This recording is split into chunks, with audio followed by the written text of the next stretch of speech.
Bihar police मुख्यालय के अपर police महानिदेशक जितेंद्र सिंह गंगवार के द्वारा प्रेस कॉन्फ्रेंस कर हाल में ही हुए बड़े आयोजनों में बिहार पुलिस के द्वारा कामयाबी और विधि व्यवस्था के बारे में मीडिया को जानकारी दी गई।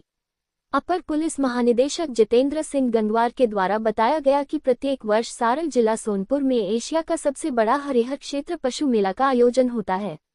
बताते चले कि दिनांक 13 नवंबर 2024 को हरिहर क्षेत्र पशु मेला का उद्घाटन माननीय मुख्यमंत्री नीतीश कुमार के द्वारा किया गया था। इस मेल में सोनपुर में गंडक तथा गंगा नदी की संगम के किनारे अवस्थित हरिहरनाथ मंदिर के निकट लगभग 1 महीने मेला का आयोजन चलता है। बताते चले कि यह मेला न सिर्फ एशिया का सबसे बड़ा पशु मेला है, अपितु ये हिंदू धर्मवालियों के आस्था तथा श्रद्धा का केंद्र भी है। इस मेल में स्थानीय लोगों के अतिरिक्त देश विदेश से पर्यटकों का भी आगमन होता है। इस अवसर पर पर्यटन विभाग द्वारा सांस्कृतिक कार्यक्रम तथा प्रदर्शनी का आयोजन किया जाता है तथा सोनपुर में कार्तिक पूर्णिमा के दिन गंगा तथा गंडक के संगम पर भारी संख्या में लोग स्नान करने पहुंचते हैं। तो वही सोनपुर मेला को भीड़ को देखते हुए बिहार पुलिस के द्वारा विधि व्यवस्था को संधारण चुनौतीपूर्ण स्वीकार करते हुए सारण जिला पुलिस द्वारा 21 अस्थायी थाना एवं जोटावा का निर्माण किया गया है, जिसमें 104 पुलिस पदाधिकारी एवं 551 पुलिस बल की प्रतिनिधि की गई है। बताते चले कि श्रद्धालुओं की भीड़ को देखते हुए जिला पुलिस के अलावा मुख्यालय स्तर से 235 पुलिस पदाधिकारी, 800 से अधिक सुरक्षा बलों तथा 800 होमगार्ड की भी प्रतिनिधि की गई है। तो वही सुरक्षा को देखते हुए नदी क्षेत्र में एसडीआरएफ और एनडीआरएफ की कुल 3 टीमों के रूप में 70 बालों की प्रतिनियुक्ति की गई है। कार्तिक पूर्णिमा गंगा स्नान के अवसर पर सुरक्षा एवं विधि व्यवस्था संधारण हेतु सारण जिले में सोनपुर मेला 2024 हेतु प्रतिनियुक्ति उपरोक्त पदाधिकारी एवं सुरक्षा बलों के अलावा बिहार विधि सुरक्षा पुलिस की 1 कंपनी अतिरिक्त बल की प्रतिनियुक्ति की गई है। बताते चले कि अपर पुलिस महानिदेशक ने बिहार पुलिस की तारीफ करते हुए कहा कि दुर्गा पूजा, दीपावली और छठ महापर्व समापन हेतु पुलिस द्वारा सभी आवश्यक प्रबंध किए गए थे एवं विधि व्यवस्था संधारण हेतु अपर पुलिस अधीक्षक, पुलिस उपाधीक्षक स्तर के कुल 20 पदाधिकारी को पटना जिले में प्रतिनियुक्ति किया गया था। खासकर हाल में ही बिहार के 4 विधानसभा क्षेत्र में 13 नवंबर 2024 को हुए उपचुनाव को शांतिपूर्ण तरीके से सफल कराया गया। अपर पुलिस महानिदेशक जितेंद्र सिंह गंगवार के द्वारा सभी जिले के पुलिस कप्तान लेकर सभी पुलिस पदाधिकारियों की जमकर तारीफ किया। Santosh Kumar, Anjana, crime specialist, Bihar state head की रिपोर्ट। आज जैसा आप सभी लोग जानते हैं कार्तिक पूर्णिमा है, गुरु नानक जयंती भी है और सारिपुत्र दिवस है जो बौद्ध धर्म से संबंधित। तो कुल मिलाकर के सभी धर्मों का कोई न कोई पर्व आज पड़ता है और इन सभी धार्मिक आयोजनों के अवसर पर बिहार पुलिस के द्वारा विधि व्यवस्था संधारण के अच्छे खासे रणनीति के तहत कार्यक्रम सफलतापूर्वक हो सके उसके लिए योजना बनाई गई। इस संबंध में हम 4 चीजों पर आपका ध्यान आकर्षित करते हैं जो आपके संज्ञान में है, लेकिन समेकित रूप से इन बातों को आपके सामने रखना आवश्यक है।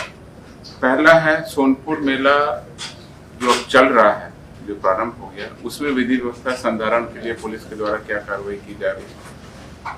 कार्तिक पूर्णिमा के अवसर पर जो गंगा स्नान, उसको लेकर के सुरक्षा और विधि व्यवस्था संधारण की हम क्या कार्रवाई कर रहे हैं।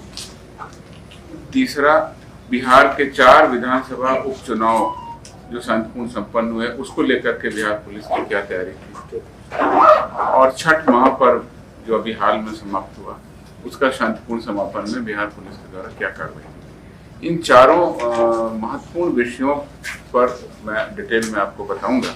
उससे ये स्पष्ट होगा कि किस प्रकार से बड़े आयोजन और सभी प्रकार के धार्मिक पर्व त्योहारों पर बिहार पुलिस के द्वारा विधि व्यवस्था संधारण किया जाए। सबसे पहले हम सोनपुर मेला 2024 में विधि व्यवस्था संधारण को लेते हैं। जैसा आप सब लोगों को पता है कि प्रत्येक वर्ष सारण जिला के सोनपुर थाना अंतर्गत सोनपुर पशु मेला, जिसको हरिहर क्षेत्र मेला भी जानते हैं, का आयोजन होता है और दिनांक 13 नवंबर को अर्थात कल इस मेले का उद्घाटन भी किया गया है। ये मेला पारंपरिक रूप से सोनपुर में गंडक तथा गंगा नदी के संगम के किनारे हरिहरनाथ मंदिर के समीप लगभग 1 माह तक चलता है। ये मेला न सिर्फ एशिया का सबसे बड़ा पशु मेला कहलाता है, बल्कि हिंदू धर्म के धर्मावलंबियों के आस्था और श्रद्धा का केंद्र भी है। इस मेले में स्थानीय लोगों के अतिरिक्त देश विदेश से पर्यटकों का आगमन भी होता है और इस अवसर पर पर्यटन विभाग द्वारा सांस्कृतिक कार्यक्रम, प्रदर्शनी का भी आयोजन किया जाता है। और सोनपुर में कार्तिक पूर्णिमा के दिन गंगा तथा गंडक के संगम पर भारी संख्या में लोग स्नान करने पहुंचते हैं। इस पृष्ठभूमि को हम लोगों ने लगातार ध्यान में रखा। वृहद सुरक्षा व्यवस्था का आयाम हमने इस अवसर पर विधि व्यवस्था का संधारण चुनौतीपूर्ण होता है। इसमें महिलाएं, बच्चे, वृद्ध सभी प्रकार की भीड़ आती है। तो हमने सोनपुर मेले में एकत्रित होने वाली जो भीड़ है उसके मद्देनजर सारण जिला पुलिस के द्वारा 21 टेम्पोररी थाना, अस्थायी थाना, 21 अस्थायी थाना का हमने सृजन किया और इस पूरे घाटों पर निगरानी के लिए 9 वॉच टावर का भी निर्माण किया गया, जिससे पुलिस बल प्रतिनियुक्त रह करके वहां से निगरानी रख सकते। इस पूरे टेम्पररी थाना, 21 टेम्पररी थाना और 9 वॉच टावर, कुल 30 हमारे प्रतिष्ठान हो गए। उस पर हमने 104 पुलिस पदाधिकारी और लगभग 551 पुलिस बलों की 24 घंटे प्रतिनियुक्ति कर दी। जिला पुलिस पूरी की पूरी लगाई गई है। उसके अलावा मुख्यालय स्तर से करीब 235 पुलिस पदाधिकारी और 800 से अधिक अन्य पुलिस जवान सुरक्षा बलों के साथ साथ 800 होमगार्ड को भी हमने रिक्वेशन किया है। तो इस प्रकार से आप देखेंगे तो करीब 1800 से 2000 पुलिसकर्मी हमारे इस पूरे सुरक्षा व्यवस्था में लगे। नदी क्षेत्रों में एसडीआरएफ और एनडीआरएफ के कुल 17 जवान प्रतिनियुक्त हैं और उनकी 3 टीमें लगातार वहां कार्यरत रहेंगी। मेले में तथा आगमन के मार्गों के मुख्य स्थलों पर तथा मेले के अंदर भागों पर CCTV camera, videography, metal detector, anti sabotage जांच की भी व्यवस्था की गई। तो इस प्रकार से हम लोगों ने व्यापक सुरक्षा के इंतजाम किए हैं। आज जो कार्तिक पूर्णिमा गंगा स्नान के अवसर पर सुरक्षा व्यवस्था के लिए ये जो हमने प्रतिनियुक्ति की है सोनपुर मेला की, वो प्रतिनियुक्ति पहले से ही कर दी है, तो ये प्रतिनियुक्ति तो रहेगी। उसके अलावा बिहार विशेष सशस्त्र पुलिस की एक कंपनी और हमने आज डिप्यूट की है, जो कार्तिक पूर्णिमा का गंगा स्नान है उसके अवसर पर कार्रवाई की जाएगी। सारण के अलावा पटना जिले में भी काफी भारी संख्या में लोग एकत्रित होते हैं घाटों पर, तो उसके लिए पटना जिला पुलिस का जो इंटरनल बल है, उसके अलावा हमने बिहार विशेष सशस्त्र पुलिस की 3 कंपनी भी हमने डिप्यूट की है। इस प्रकार से आज कार्तिक पूर्णिमा के अवसर पर सुरक्षा व्यवस्था की हम कार्रवाई कर रहे हैं। जैसा कि आपको पता है, बिहार के 4 विधानसभा क्षेत्रों में हुए उपचुनाव जो 13 नवंबर को कल हुए, उसमें 4 विधानसभा क्षेत्र थे, जिसमें इमामगंज, बेलागंज जिला गया के अंतर्गत, तरारी जिला भोजपुर और रामगढ़ कैमूर के अंतर्गत कुल 1273 मतदान केंद्रों पर मतदान शांतिपूर्ण संपन्न हुआ।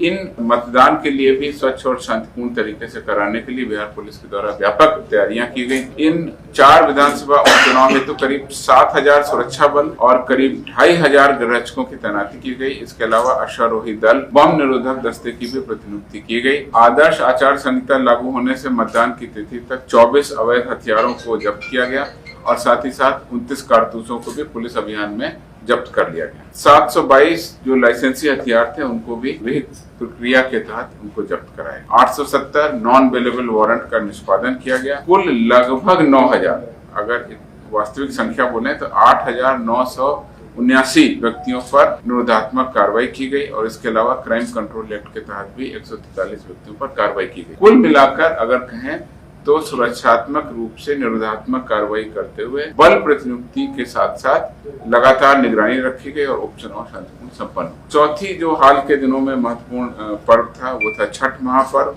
तो छठ महापर्व के शांतिपूर्ण समापन हेतु बिहार के द्वारा बिहार पुलिस के द्वारा आवश्यक प्रबंधन किए गए थे। इस अवसर पर वरीय पदाधिकारियों की भी प्रतिनियुक्ति की गई। छठ महापर्व के अवसर पर एडिशनल एसपी और डीएसपी रैंक के 20 पदाधिकारियों को पटना जिले में और 4 पदाधिकारियों को औरंगाबाद जिले में, जहां देव स्थान पर काफी भीड़ होती है, वहां प्रतिनियुक्त किया गया। तो इस प्रकार से 2 दर्जन पुलिस डीएसपी को प्रतिनियुक्त किया गया। इसके अलावा 3 कंपनी केंद्रीय अर्धसैनिक बल प्राप्त हुए, उनको भी हमने लगाया और 35 company Bihar special armed police जो है हमारी 20 है, उसको भी हमने डिप्यूट किया। सिर्फ पटना जिले में ही, क्योंकि पटना जिले में व्यापक तौर पे लंबे घाट की पूरी लंबाई में होता है, 7000 से ज्यादा पुलिसकर्मी अकेले पटना जिले में डिप्यूटेड थे। बिहार पुलिस एकेडमी में जो हमारे 1275 दरोगा ट्रेनिंग पा रहे हैं, उनको भी अपने अपने वापस पैतृक जिले में भेजा गया, जिससे वहां पे जाके विधि व्यवस्था संधारण कर सकें। तो ये 1275 पुलिस दरोगा भी अतिरिक्त डिप्यूट किए गए और 2450 जो पीटीसी प्राप्त कर रहे हैं सिपाही हैं, उनको भी वापस किया गया, जिससे कि वो विधि व्यवस्था संधारण में अपने जिलों में कार्रवाई कर सकें। और प्रतिनियुक्त रह सकें। इसके अलावा गोताखोर, SDRF, QRT, चिकित्सा शिविर, नर्सिंग स्टाफ, एम्बुलेंस, अग्निशमन की व्यवस्था का डिटेल डिप्लॉयमेंट प्लान सभी पुलिस अधीक्षकों और जिला पदाधिकारियों द्वारा अपने अपने जिलों में डिटेल रूप से निर्गत किया गया। और स्टेट पुलिस कमांड सेंटर भी हमने बनाया। छठ महापर्व पर पुलिस मुख्यालय के स्तर से इस स्टेट पुलिस कमांड सेंटर के द्वारा निगरानी रखी गई और ये शांतिपूर्ण तरीके से संपन्न हुआ। कुल मिला के मैं आपको कहना चाहता हूँ, 4 जो महत्वपूर्ण हमारे पास चुनौतियां थी उसका हमने सफलतापूर्वक निर्वहन किया। सोनपुर मेला में विधि व्यवस्था संधारण की तैयारी कर ली गई है। कार्तिक पूर्णिमा आज है, उसके गंगा स्नान के लिए भी पर्याप्त बल और सुरक्षा व्यवस्था का संधारण किया गया। 4 विधानसभा चुनाव में शांतिपूर्ण समापन की तैयारियां की गई थी, जिसका विस्तृत ब्यौरा आपको दिया गया। और छठ महापर्व के लिए हमने जो डेपुटेशन किया उसके बारे में